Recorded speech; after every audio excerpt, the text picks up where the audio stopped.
पिछले कुछ दिनों से विपक्ष लगातार मोदी सरकार पर ओबीसी मसले को लेकर हमलावर है। खुद राहुल गांधी जिस तरह से अपनी हर सभा में ओबीसी के मुद्दे को उठा रहे हैं, उससे साफ लगता है कि 2024 के चुनाव में ये एक बड़ा मुद्दा बनने वाला है। और ऐसे में बिहार सरकार ने जातिगत जनगणना के आंकड़े जारी कर दिए, जो बीजेपी की चिंता और बढ़ाने वाले हैं, क्योंकि जो आंकड़े बिहार की रिपोर्ट में हैं, वो जातिगत गणित के हिसाब से प्रतिनिधित्व को लेकर के भी सवाल उठाते हैं। अब सवाल यह है कि ओबीसी वोट बैंक को अपना मानकर चलने वाली बीजेपी इसका क्या रास्ता निकालेगी, क्योंकि सभी विपक्षी दल इस मुद्दे को बड़ा बनाने में लग गए हैं। आंकड़े फिलहाल सिर्फ बिहार के हैं, लेकिन पिक्चर बड़ी है। बीजेपी भले ही पिछले चुनावों में ओबीसी वोटरों को अपने साथ जोड़ने में कामयाब रही हो, लेकिन इस मसले पर अभी घिरती हुई दिख रही है, क्योंकि बिहार के रिपोर्ट्स के बाद कई सवाल हैं जो बीजेपी को परेशान करने वाले हैं। देखिए, पिछले कुछ चुनावों में बीजेपी ने अपनी पैठ ओबीसी वोटरों में बनाई है, लेकिन वो बीजेपी का पक्का वोट बैंक बनता नहीं दिख रहा। कोशिश बीजेपी की जारी है। आमतौर पर सवर्णों को बीजेपी का प्रमुख वोट बैंक माना जाता है, लेकिन बीजेपी की कोशिश ओबीसी समाज में अपनी पैठ और मजबूत करने की है। अगर जातिगत जनगणना होती है तो ओबीसी कोटे में बदलाव को लेकर मांग उठ सकती है, जिससे निपटना अपने आप में एक चुनौती होगी, क्योंकि ओबीसी की संख्या उन्हें मिल रहे सरकारी आरक्षण से ज्यादा हो सकती है। राजनीतिक दलों को सरकार पर दबाव बनाने का मौका भी मिल जाएगा।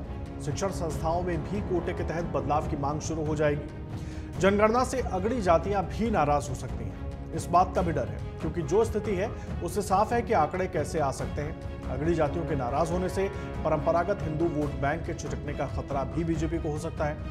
ऐसे में बिहार को आधार बनाकर विपक्ष बीजेपी पर जो हमले कर रहा है, उससे ओबीसी वोट को नाराज होने से बचाना बड़ी चुनौती है।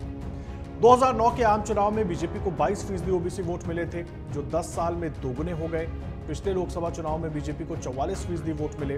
वहीं क्षेत्रीय पार्टियों का हिस्सा 2009 के 42% वोटों से घटकर 27% पर रह गया। अब सवाल यह भी है कि बड़े दल पिछड़े अल्पसंख्यकों को अपने साथ तो रखना चाहते हैं, लेकिन अगड़ों को भी अपने साथ बनाए रखना चाहते हैं।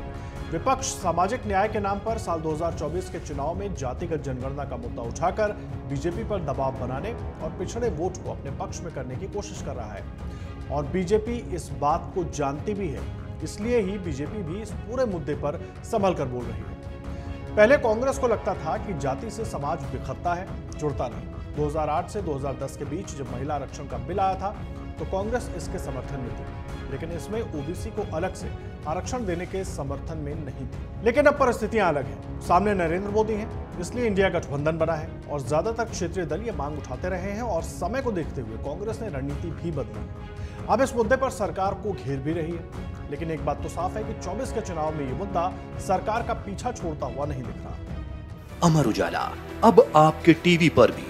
अपने स्मार्ट टीवी पर YouTube पर सर्च करें अमर उजाला, चैनल सब्सक्राइब करें और देखें ताजा खबरें, वो भी HD क्वालिटी में।